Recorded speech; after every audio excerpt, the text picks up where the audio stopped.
Sure. So my name is Keana Rivera. I'm 30 years old. I'm Filipino and German, but I was raised by my entire Filipino side of my family. So it was aunts, uncles, cousins, grandma, grandpa, all under the same roof. Very chaotic childhood, but I did love it.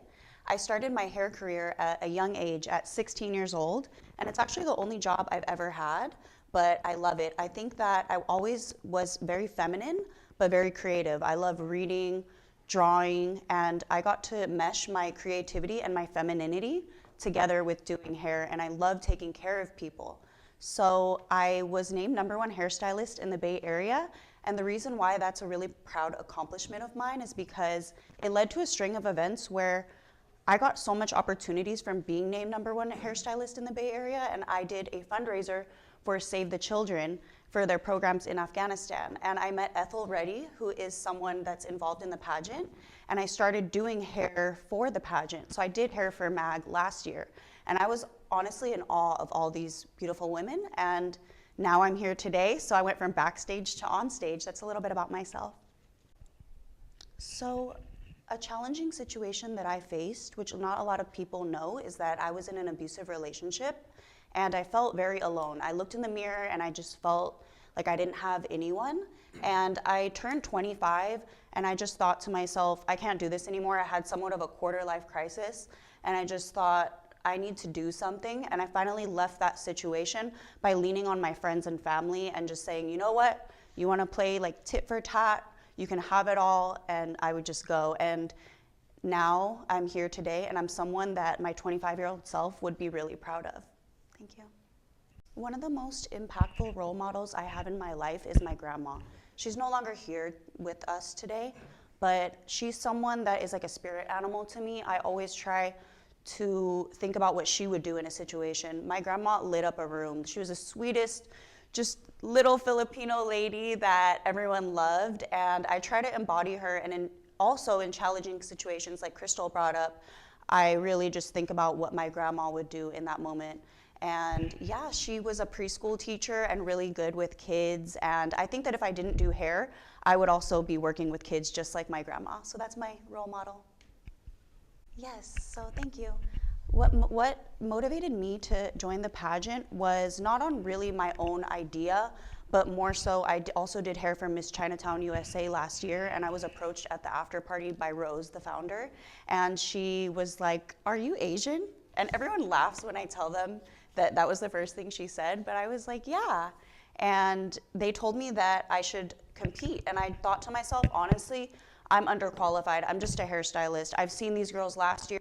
They have such serious professions, but I learned that it's not about what you do, it's what you do with your platform. Like, I have my social platform, but my platform as a hairstylist, I do participate in fundraising events. I do give back to the community. I do take care of people. And they really made me realize that I am capable and that I can do it. So I'm here today just to overcome my confidence and speaking skills, because that's something I always struggled with. Thank you. I think a problem that my community is facing is homelessness. I live in Hayward, and outside of the salon that I work in, there's a lot of homeless people, and I think we need to have a little bit more compassion towards them.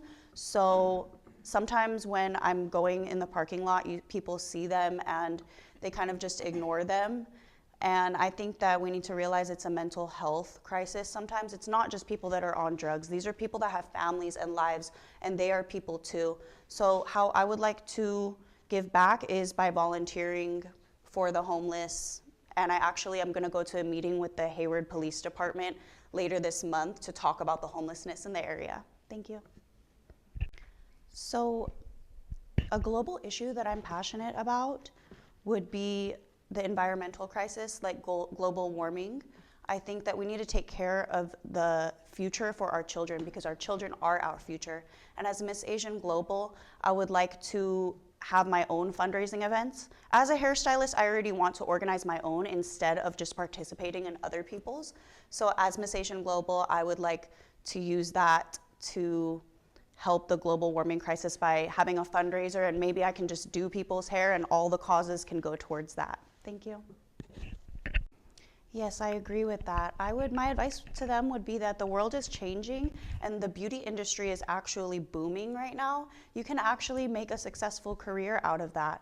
And all it takes is just a little bit of drive, and you have to take in the entrepreneurial side of it where it may not be as secure and you may be betting on yourself, but that's okay. I did it and I'm here and I have my career, so I think that they should just go for it. And it's okay to not know exactly what you want to do, because with beauty, like my cosmetologist license, I can do multiple things. I can do hair, skin, nails. So one day, and thank you so much for having me. Thank you. Thank you. Nice to meet you.